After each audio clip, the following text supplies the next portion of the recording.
அனைவருக்கும் வணக்கம். ஒரு வார காலமாக ஜெர்மனி, இங்கிலாந்து பயணத்தை நான் மேற்கொண்டேன். மன நிறைவோடு நான் திரும்பியிருக்கிறேன். இந்த பயணத்தை பொறுத்தவரையில் மாபெரும் வெற்றி பயணமாக அமைந்திருக்கிறது. மொத்தம் 15,516 கோடி ரூபாய் மதிப்பிலான முதலீடுகள், அதாவது 15,516 கோடி ரூபாய் மதிப்பிலான முதலீடுகளை ஈர்த்து 17,613 பேருக்கு வேலைவாய்ப்பு அளிக்கக்கூடிய வகையில் 33 புரிந்துணர்வு ஒப்பந்தங்கள் போடப்பட்டிருக்கு. தமிழ்நாடு மேலே நம்பிக்கை வச்சு 10 புதிய நிறுவனங்கள் தொழில் தொடங்குவதற்காக முன்வந்திருக்காங்க. உயர்கல்வி, சிறுதொழில் போன்ற துறைகளில் 6 அமைப்புகள் நம்மோடு இணைஞ்சு கூட்டு முயற்சிகளை மேற்கொள்ள இருக்காங்க. ஏற்கனவே இருக்கக்கூடிய 17 நிறுவனங்களும் மற்ற மாநிலங்களை நோக்கி போகாமல் நம்ம மாநிலத்திலே தங்களோட தொழிலை மேலும் விரிவுபடுத்துவதற்கு, எக்ஸ்டெண்ட் பண்ணுறதுக்கு முடிவு செஞ்சுருக்கிறாங்க. எனக்கு முன்னாடியே, நான் புறப்படுவதற்கு 4-5 நாட்களுக்கு முன்னாடியே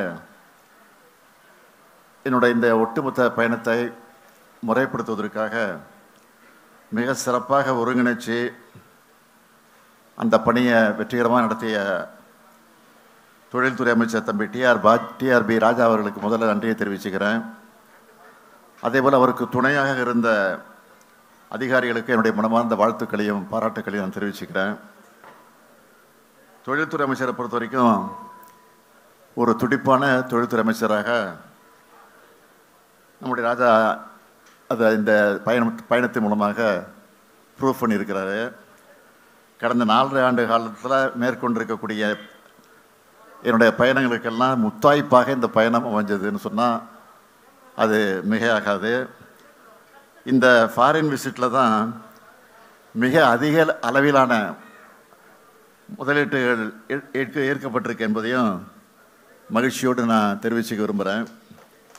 ரொம்ப சக்ஸஸ்ஃபுல் டூர். இந்த டூரு ரொம்ப ப்ரௌடான டூராக இந்த பயணம் அமைஞ்சிச்சு. அது ஏன்னா உங்களுக்கே தெரியும், இந்நேரம் உங்களுக்கு தெளிவாக தெரிஞ்சிருக்குன்னு நினைக்கிறேன். ஆமாம், 1000 ஆண்டுகள் பழமையான உலகின் முதன்மையான ஆக்ஸ்போர்டு பல்கலைக்கழகத்தில் தந்தை பெரியாருடைய திருவுருவப்படத்தை திறந்து வச்சது தான் அந்த பெருமைக்கு காரணம். அது மட்டுமல்ல, சுயமரியாதை இயக்கத்தினுடைய 100ஆண்டு கருத்தரங்கத்தையும் நம்ம கடந்து வந்த பாதையையும் இனி அடைய வேண்டிய இலக்குகளையும் விளக்கமாக நான் அந்த நிகழ்ச்சியில் பேசியிருக்கிறேன். அதோட அயலக தமிழர்கள் சந்திப்பு கூட்டங்களில் பேசுனது, சோயாஸ் பல்கலைக்கழக மாணவர்கிட்ட திராவிட மாடல் பற்றி பேசுனது, லண்டனில் இருக்கக்கூடிய பொது உடைமை தத்துவ மாமேதை கார்ல் மார்க்ஸ் நினைவிடம், சட்ட மாமேதை புரட்சியாளர் அம்பேத்கருடைய வாழ்ந்த இல்லம், அதேபோல் திருவள்ளூர் சில தமிழ் காதலர் போப் அவர்கள் நினைவிடம் போன்ற இடங்களுக்கெல்லாம் சென்று பல பெருமைகளோடு நான் திரும்பி இருக்கிறேன். முதலீடுகளை ஈர்க்க சென்ற முதலமைச்சராக மட்டும் இல்லை, பெரியாரின் பேரனா, திராவிட இயக்கத்தை சார்ந்த தலைவராக, சுயமரியாதை உள்ள ஒரு தமிழனா இந்த பயணம் எல்லா வகையிலும் எனக்கு பர்சனலாக மறக்க முடியாத பயணமாக அமைஞ்சிருக்கு. சில வேலை இதெல்லாம் பொறுத்துக்க முடியல. அதனால தான் எதுக்கு இந்த வெளிநாட்டு பயணம், இங்கே இருக்கக்கூடிய நிறுவனங்களை சந்தித்து பேசினா போதாதா என்னெல்லாம் அறிவுபூர்வமாக கேட்கிறதா நினச்சிக்கிட்டு புலம்பியிருக்கிறாங்க. அவங்களுக்கெல்லாம் நான் சொல்கிறது என்னன்னு கேட்டிங்கன்னா, ஜெர்மனியில் நடந்த இன்வெஸ்டர்ஸ் மீட்டில் நிறைய ஜெர்மன் கம்பெனி வந்திருந்தாங்க. அப்போது நம்ம தமிழ்நாட்டை பற்றி எடுத்து சொன்னதும் பல முதலீட்டாளர்கள் என்ன சொன்னாங்க தெரியுமா, தமிழ்நாட்டில் இவ்வளவு பொட்டென்ஷியல் இருக்குன்னு இப்போ நீங்கள் சொன்ன பிறகு தான் தெரியுது. இதுக்கு முன்னாடி வேறு ஒரு மாநிலம்தான் தங்களுடைய பொட்டென்ஷியலை பற்றி பெருமையாக சொல்லிகிட்டு இருந்தாங்க. இனி நிச்சயம் தமிழ்நாட்டை நோக்கி நிறைய முதலீட்டாளர்கள் வருவாங்கன்னு சொன்னாங்க. அடுத்து ஜெர்மனியில் NRW மினிஸ்டர் பிரசிடெண்ட் திரு ஹென்ரிக் ஹூஸ்ட் அவர்களை சந்தித்து பேசினேன். அவரும் அதையே தான் சொன்னார். இப்படியான தொடர்புகளை ஏற்படுத்தவும் பார்ட்னர்ஷிப் உருவாக்கவும் தான் வெளிநாடுகளுக்கு முதலமைச்சரான நானே நேரில் போனேன். ஒரு மாநிலத்தோட தலைமை பொறுப்பில் இருக்கிறவர் இன்னொருவர் நாட்டோட மாநிலத்தில் தலைமை பொறுப்பில் இருக்கிறவரா அந்த பொறுப்பில் இருக்கிறவங்க சந்திக்கும் போது பிஸ்னஸை தாண்டி இந்த உறவு வலிமையாகுது. அதுதான் முக்கியம். அப்படித்தான் ஹென்ரிக் ஹூஸ்ட், இங்கிலாந்து அமைச்சர் திருமிகு கேத்ரின் வெஸ்ட் ஆகியோருடைய சந்திப்புகள்லாம் இருந்துச்சு.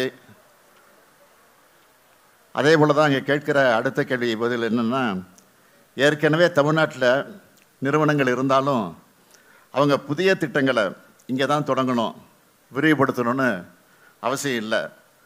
அவங்களோட புதிய முதலீடுகளையும் தமிழ்நாட்டிலே மேற்கொள்கிறதா உறுதி செய்ய வேண்டிய நிறுவன உயர் அதிகாரிகளை சந்தித்து பேசுகிறப்போ தான் அதை அவங்க உறுதி பண்ணாங்க. அதுக்காக இந்த மாதிரி பயணங்கள் தேவைப்படுது. அது மட்டுமல்ல, தமிழ்நாடு கொண்டிருக்கக்கூடிய மனித வளம், உட்கட்டமைப்பு, வெளிப்படையான அரசு நிர்வாகம், சலுகைகள், இதை பற்றி முதலமைச்சராக இருக்கக்கூடிய நானே அவங்கக்கிட்ட எடுத்து சொல்கிறேன்.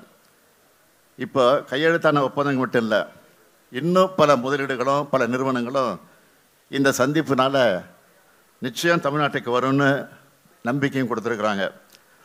உதாரணத்துக்கு சொல்லணும்னா, இன்றைக்கி 8ஆம் தேதி நான் வந்திருக்கேன். இங்கே அடுத்து 2 நாளில் 11ஆம் தேதி ஒசூருக்கு போகிறேன். அங்கே ஒசூருக்கு சென்று 2000 கோடி ரூபாய் மதிப்பீட்டில் அமைக்கப்பட்டுள்ள டெல்டா எலக்ட்ரானிக்ஸ் தொழிற்சாலை ஆட்டோமேட்டட் லேன் அமைப்பையும் பணியாளர் தங்குமிடக்கூடிய இடத்தையும் திறந்து வச்சு 1100 கோடி ரூபாய் மதிப்பிலான புதிய தொழிற்சாலைகளுக்கு அடிக்கல் நாட்ட இருக்கிறேன். அதே மாதிரி ஏற்கனவே தூத்துக்குடியில் நடத்தின மாதிரி ஒசூர்லையும் முதலீட்டாளர் மாநாட்டை நடத்த போகிறோம். அங்கேயும் பல ஆயிரம் கோடி ரூபாய் முதலீடு வர இருக்குது. தொழில் முதலீடுகளை இருக்கிறதுக்கான எங்களோட வெளிநாட்டு பயணங்களும் இங்கே மேற்கொள்ளும் பயணங்களும் எப்பவும் நிற்காது, இது தொடரும். நன்றி சார். சார், எதிர்க்கட்சி தலைவர் எடப்பாடி பழனிசாமி உங்களுடைய வெளிநாட்டு பயணம் என்பது உங்களுடைய முதலீட்டுக்காகத்தான் நடத்தினன்ற ஒரு விமர்சனத்தை முன் வச்சிருக்கிறாரு. ஒரு வகையில் சொல்கிறது, முதலீடு பண்ண போனது இதை பற்றி திருச்சி சொல்லியிருக்கிறாரு. நான் என்னை பொறுத்த வரைக்கும் சொல்ல விரும்புகிறது, சுயமரியாதை கொள்கையில் முதலீடு செஞ்சுட்டு வந்திருக்கிறேன். அந்த பெரியாருடைய உணர்வுகளை, பெரியாரை பற்றி அந்த நாட்டில் முதலீடு பண்ணிட்டு வந்திருக்கேன். அதுதான் உண்மை. அதுதான் அந்த அடிப்படையில் சொல்லியிருப்பார் நினைக்கிறேன். சார், அதிமுகவிலிருந்து செங்கோட்டையன் அவருடைய பதவி பறிக்கப்பட்டிருக்கு. இதை பற்றி உங்களுடைய கருத்து என்ன சார்? ஆக்கபூர்வமான கருத்துக்களை பேசிகிட்டு இருக்கிறோம். இந்த அக்கபூர்வமான கேள்வி தான் கேட்குறீங்களா? விட்டுருங்க சார். தமிழர்களை சந்திச்சிங்க, தமிழர்கள் வந்து தமிழ்நாட்டில் முதலீடு செய்யணுங்கிற மாதிரி அழைப்பு விடுத்தீங்க. அவங்களோட எதிர்பார்ப்பு என்னவா இருக்குது சார்? அவங்களோட ஆர்வம் என்னவா இருக்குது? அளவு கடந்து ஆர்வமாக இருக்கிறாங்க. அதான் சொன்னேன், ஏற்கனவே தெளிவாக சொல்லியிருக்கிறேன். ரொம்ப போட்டி போட்டுக்கிட்டு அவங்க வந்து முதலீடு செய்கிறது தயாராக இருக்கிறாங்க. அதே மாதிரி தான் அந்த நிலையை நேரடியாக நாங்களே பார்த்தோம். நன்றி.